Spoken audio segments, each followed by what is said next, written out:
I came home early with show tickets and found my fiance's ex-husband in my living room, planning a future without me. My name is Jack Reynolds, and at 35, I thought I understood loyalty. I believed kindness and commitment were always rewarded.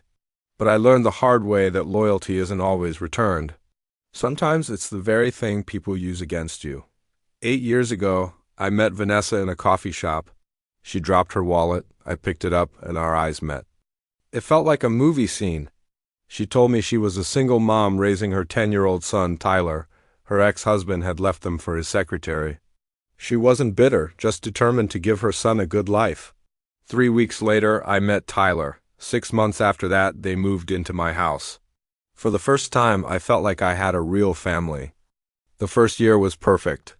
Tyler warmed up to me, and one night during a camping trip, he even asked if he could call me Dad. He never did.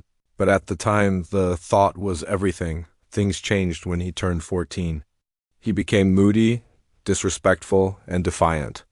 I tried setting rules, but Vanessa always pushed back, saying he's been through enough. The tension exploded when Tyler was caught shoplifting expensive headphones. Vanessa comforted him like he was the victim. I grounded him for a month, and he screamed at me, "You're not my real dad." Vanessa immediately took his side, telling me I was too harsh. That was the first time I felt like an outsider in my own home. I paid for everything, the mortgage, groceries, Tyler's private school, Vanessa's car. I didn't mind. I loved them. But I had no legal ties to either of them. Every time I asked Vanessa to marry me, she'd find a new excuse to avoid it. For Tyler's 16th birthday, I offered professional driving lessons on one condition. He had to maintain a B average. Vanessa called me manipulative. She snapped, "If you want someone to boss around, have your own kid." I realized then that I wasn't her partner. I was just the provider. The final blow came when I got home early to surprise her with show tickets. A black BMW was parked outside. Inside, Vanessa, Tyler, and a man I didn't recognize were laughing. Then I heard his voice. It was Richard, her ex-husband. He was back, talking about his new job and a house with a pool. Tyler called him Dad, showing off gifts I had bought with my own money. I hid and listened as they planned their new life together. Vanessa was only hesitating because she didn't know how to tell me. I stepped out and started slow clapping. They looked like they'd seen a ghost. Tyler yelled, "You're not my dad."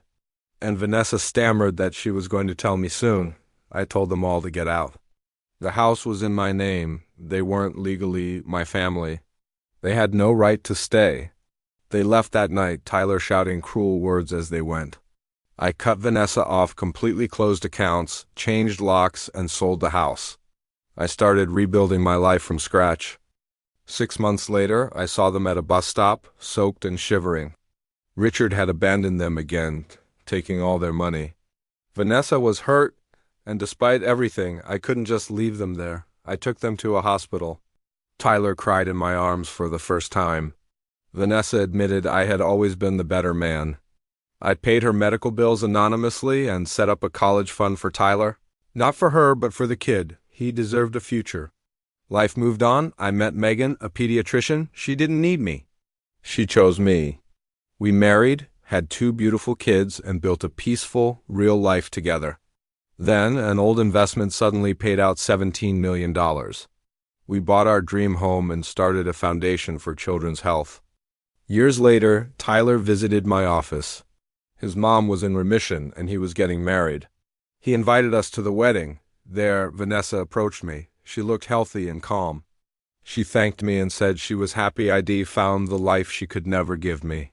Holding Megan's hand, watching my kids dance, and seeing Tyler smiling with his bride, I realized something profound. The storm I survived didn't break me. It led me to everything I ever truly wanted.